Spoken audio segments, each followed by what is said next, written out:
Hey everybody, hey boys and girls. I hope that you guys are doing well.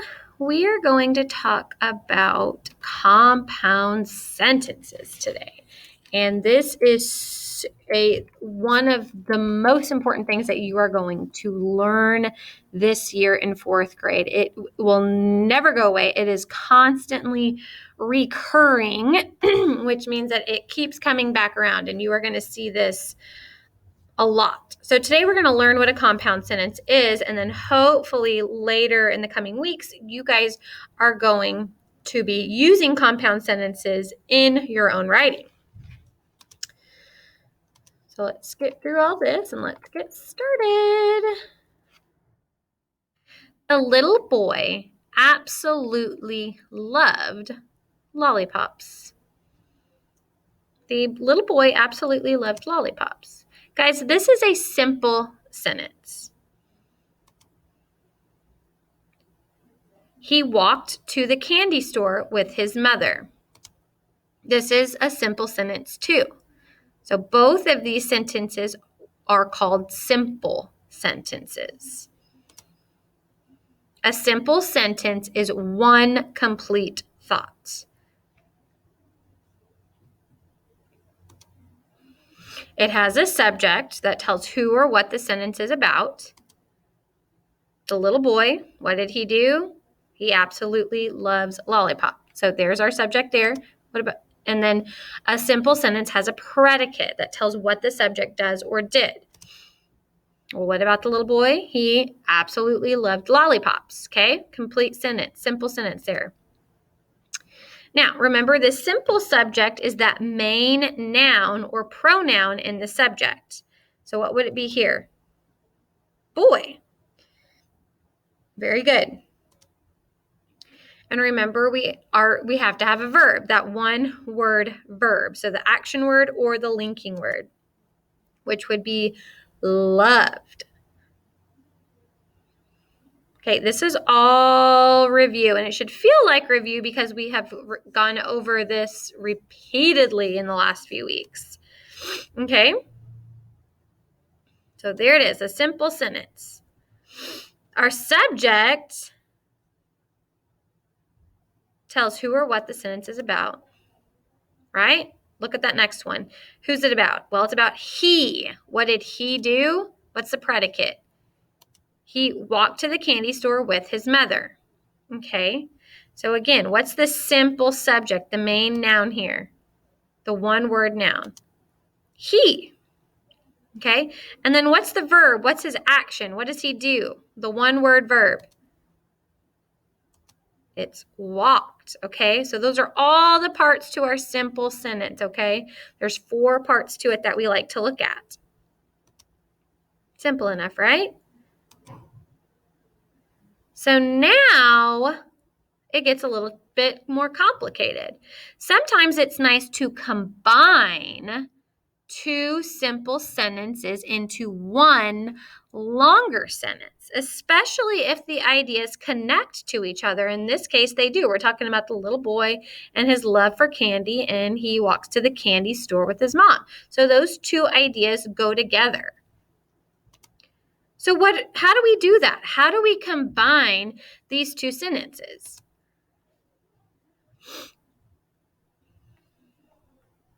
We're going to build a bridge. See this little bridge right here? We are going to build a little bridge to connect these 2 simple sentences, and this is how we're going to do it. You're like, what is she talking about? Here we go.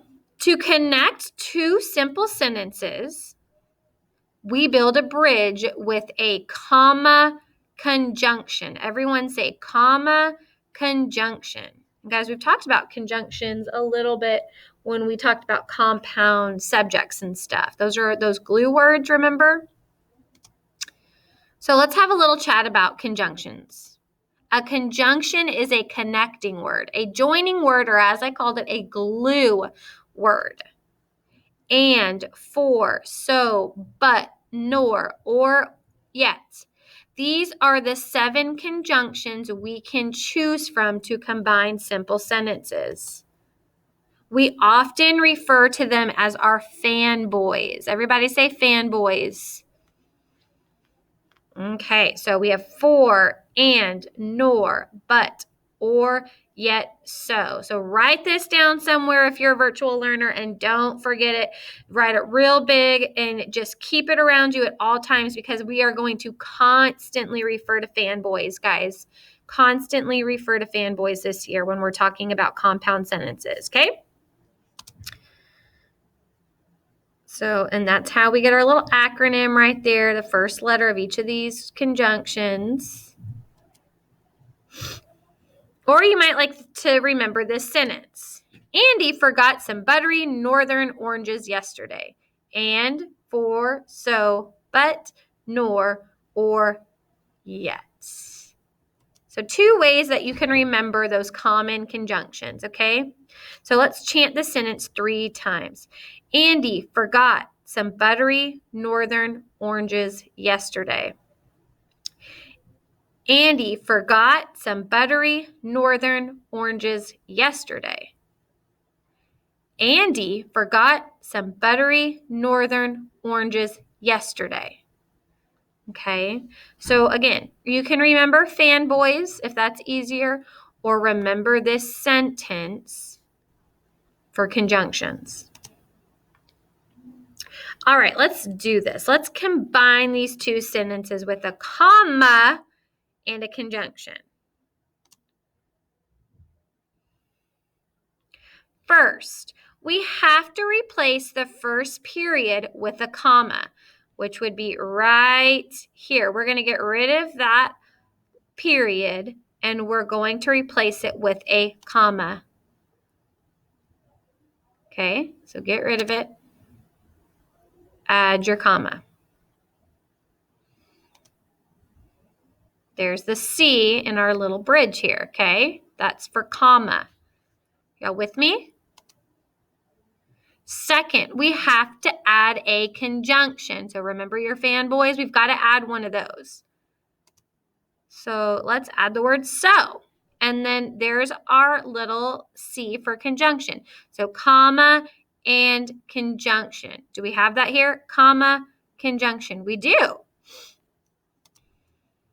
Third, just make the capital letter here lowercase and tidy up a bit, okay? So guys, we can't have that capital letter right in the middle of our sentence, so we have to change it to lowercase, okay? So let's look at it. Let's read it now. The little boy absolutely loved lollipops, comma, so he walked to the candy store with his mother. 2 simple sentences combined with a C and C is called a comma and conjunction. Guys, that's what we did. If I had a marker, this right here is our comma conjunction. And one way to check, guys, is on one side you should have a simple sentence, meaning you should have subject predicate. And on the other side of the comma conjunction, you should have a subject and a predicate, which we do. There's our correct compound sentence. All right, let's make another compound sentence. He held his mother's hand in the store. Soon the boy wandered off toward the lollipops. Well, we have our 2 simple sentences. He, what did he do? Held his mother's hand in the store. It's a complete simple sentence. Okay. Soon the boy wandered off towards the lollipops. Well, who's it about? The boy, what did he do? Wandered off toward the lollipops. We're good there. Now, let's combine those. Let's build our bridge. First, replace the period with a comma. There it is. Second, add a conjunction. So one of our fanboys. And we're going to use the word but. So guys, it's important to use a conjunction that makes sense. And in this case, the word but, this glue word, makes sense. Next, we have to make the capital letter lowercase. So we completed our 3 steps, and now we have a compound sentence. Make sure you notice that the two simple sentences we started with are still complete thoughts inside our new compound sentence. He held his mother's hand in the store. What's it about? Or who's it about? He. What did he do? Held his mother's hand in the store. But soon the boy wandered off toward the lollipops. Who's it about? The boy. What did he do? Wandered off toward the lollipop. So we still have our two complete thoughts. So we're looking good here. All right, let's look at another one. The little boy did not see his mother. Who's it about? The little boy. What about him? He did not see his mother. Complete thought there. He screamed at the top of his lungs. Who's it about? He. What did he do? Screamed at the top of his lungs. All right, we've got two simple sentences here. Let's build our bridge. Let's combine these two sentences together. First, we have to replace the period with a comma. There it is. Second, we have to add our conjunction, one that makes sense, or a glue word that makes sense. Remember those fanboys? So, looks good here, but we're not done. We have to change the capital letter to a lowercase. Okay, now read it all together. The little boy did not see his mother, so he screamed at the top of his lungs. Do you see how we combined those two similar thoughts into one sentence instead of just having two? You still see the complete thoughts inside our compound sentence? Yep, the little boy, what did he do? Did not see his mother. He screamed at the top of his lungs. Who's it about? He. What about him? Screamed at the top of his lungs. So we still have two complete sentences here. There and there. All right, one more. All the customers just stared. Who's it about? All the customers. What did they do? Just stared. The boy's mother turned red with embarrassment and anger. Who's it about? The boy's mother, what did she do? Turned red with embarrassment and anger. So we have two simple sentences. What are the subjects? Well, we already talked about that. It's all the customers and the boy's mother. Okay, we're good.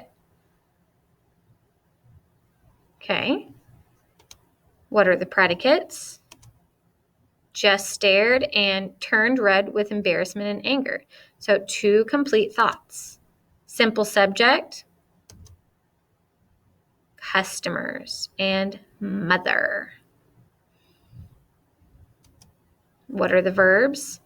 Stared and turned.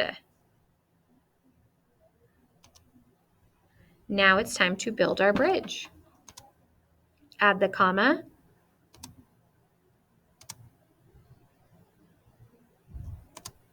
Add your fanboy or your conjunction. And this one will say and. And then change the capital to a lowercase. Read it all together. All the customers just stared, and the boy's mother turned red with embarrassment and anger. It's as compound as 1, 2, 3. Do you notice the other conjunction here? Yeah. Be careful, conjunctions, especially the word and, are not only for compound sentences. They can be used in other ways too. So guys, you have to use these words carefully.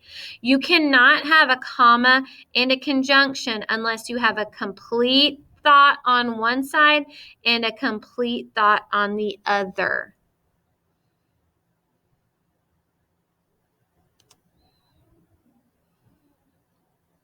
All right, now you'll see two simple sentences, but you choose the conjunction that will make the best compound sentence.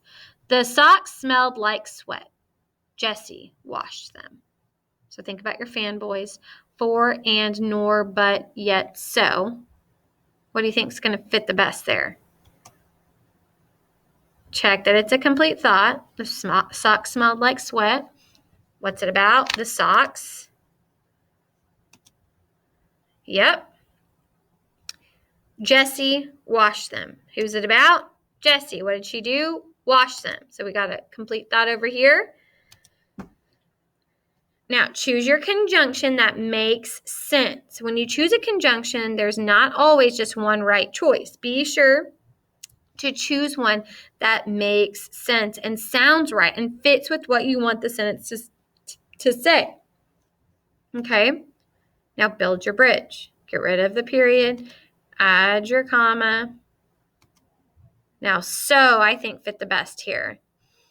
The socks smelled like sweat, so Jessie washed them. Okay, we got to change that capital.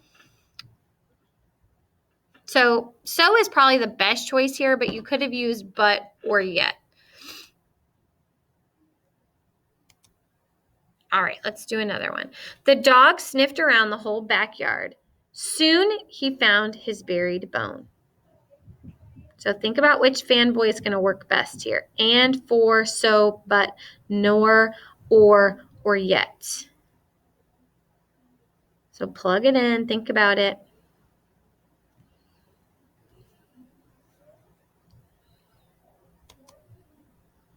Check that it's a complete thought on each side. The dog, what did he do? Sniffed around the whole backyard. Soon what did he do? Found his buried bone. Okay. Yep. That's a complete thought. Yep. Soon he found his buried bone. That's a complete thought, meaning it's a complete sentence. It's got a subject and a predicate. All right, now let's pick one of these that sounds the best. The dog sniffed around the whole backyard. Let's build our bridge, guys. Which of these words is going to make the most sense if we plug it in? Get rid of the period. Add your comma. And the word and, the glue word and here fits nice. So the dog sniffed around the whole backyard and soon he found his buried bone. Make sense? Make sure you are noticing that with a compound sentence, if you take away the bridge work, two fully complete thoughts are still there. We're not changing anything from the idea here. We're not changing anything here. Guys, literally all we're doing is adding a comma and adding a fanboy. Nothing else changes because these are two complete thoughts. We have to have two complete thoughts on either side of that comma conjunction. All right, let's look at another one. You need to finish your breakfast. Who's it about? You. What about you? Need to finish your breakfast. Your mother will throw it in the trash. Who's it about? Your mother. What about her? Will throw it in the trash. Is it a complete thought? Well, that one is yes. That one is yes. So now let's add our comma and conjunction. So you need to finish your breakfast. Your mother will throw it in the trash. So guys, I'm thinking that the word or is going to fit really good here. Let's build our bridge. Get rid of the period. Add the comma. And here we go. Let's do or. Let's read it out loud. You need to finish your breakfast or your mother will throw it in the trash. That sounded great. One more. Mr. Toodlebum does not enjoy musicals. He continues to buy tickets for them every year. Check and make sure it's a complete thought. Who's it about? Mr. Toodlebum. What about Mr. Toodlebum? Does not enjoy musicals. He continues to buy tickets for them every year. Who's it about? He. What about him? He continues to buy tickets for them every year. So we're good here. Yes, that's a complete thought. That's a complete thought. All right, now let's choose our conjunction and add our comma. Mr. Toodlebum does not enjoy musicals, and he continues to buy them. Or Mr. Toodlebum does not enjoy musicals, for he continues. I don't like for. Mr. Toodlebum does not enjoy musicals, but he continues to buy tickets for them every year. I like that one. I like but. Let's use that one. Let's build our bridge. Get rid of the period. Add your comma. Oh, and yet works too. Or we could use but. Now, here was one where but would have worked pretty well too. So sometimes it just depends on how you want to say what you have to say. So guys, but or yet, those would have both worked. It just depends on what you want to, which conjunction you want to use when you're combining sentences. All right, let's push a little further now. I'll give you one simple sentence and you make it compound by building the bridge and adding the second complete thought. Okay? Margie found the old photographs in the attic. So what could you say? Another complete sentence after this. Pick your conjunction and think of a second complete thought.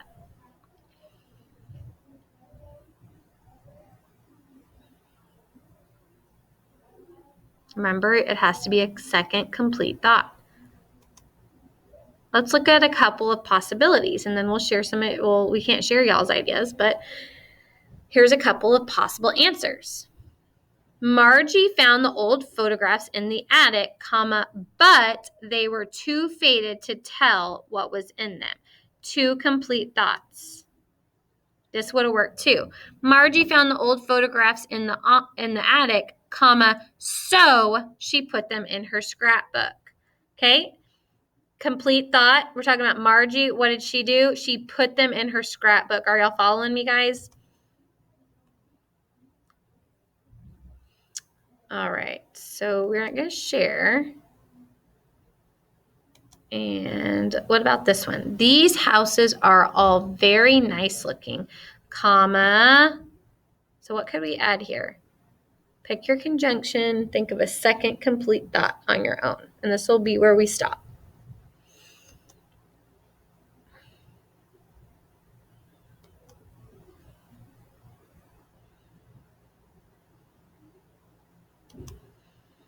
These houses are all very nice looking, but that huge mansion is spectacular.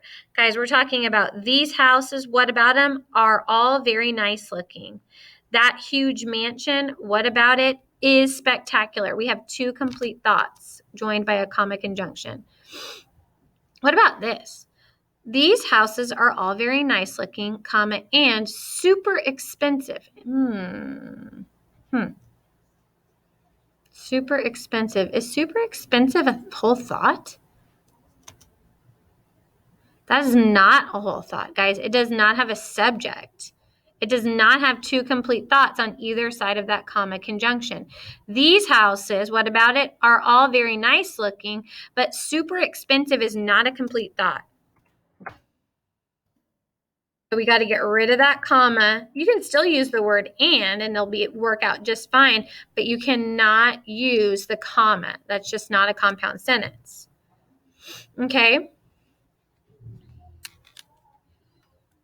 All right, guys, we are going to stop here for today. All right, remember that you must use a comma conjunction when combining two complete sentences. You must use a comma conjunction when combining two complete sentences. Have a great day. We'll check back in tomorrow and talk more about compound sentences. Bye.